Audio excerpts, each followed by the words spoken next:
I'm so glad you're here, and I'm so glad you're able to reconnect this way. Yeah, me too. I'm glad to be alive at this point. Yes. I just want to say that. Did you have trauma growing up?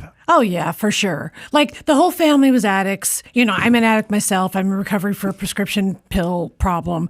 So How long was that? It really kicked, I mean, I'm not blaming him at all, but it kicked into high gear with the Trump thing just because everything. Just had to medicate. And it was wrong, but everything seemed sensitized. So, but prior to that, I'd been like kind of dancing with like abusing them for probably about 5 years, you know, and it was just the classic story. You know, I'd get sick from something and be given pain pills or, you know, the worst part is I wanted to be on Adderall to lose weight. At my age, like what the am I thinking? Right. Who cares? Like I'm going to do a bikini montage. Right. And so, anyway, so in recovery for that, that's awesome. And that's been a good thing and a source for a lot of new friends too, which is nice because it's hard to make friends at my age, you know? And I didn't know if I could after the whole Trump mass exodus. And so, you know, it's nice having like a core friend group and stuff like that. So, you know, as far as getting uncanceled, I almost feel like it's a little personal first, but the trauma, the trauma is weird because it's so extreme. And in my family, we didn't really talk about stuff.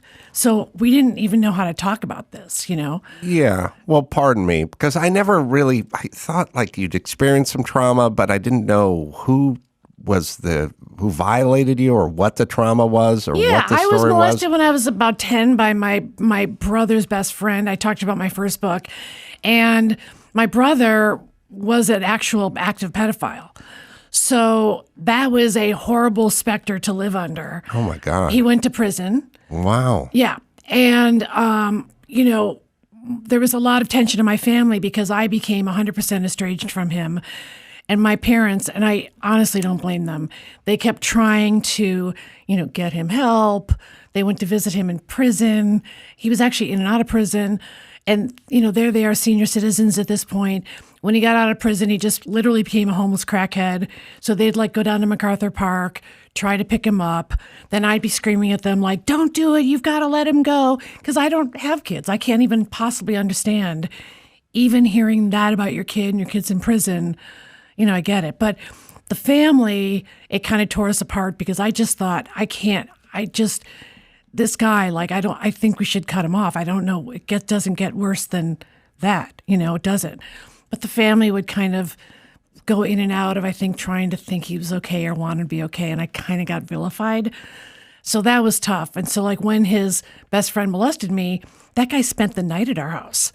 So, look, it's very Catholic. It's very, like, we don't talk about it. You know, my cousin was, like, a gay priest who literally died of AIDS. And to this day, like, half the family is like, maybe it was an accident. Right. You know, so it's pretty Catholic, Irish Catholic deep, you know. Wow. Is your brother still alive? No, he died. And my parents really wanted me to go to when he was like intubated and, you know, out of it. And so I went because of them, but it was hard. I didn't really want to see him. But by the way, I will not be talking about any of this in Vegas. I swear to God, when I hit that stage at the Mirage, it is fun, fun, fun. Yeah.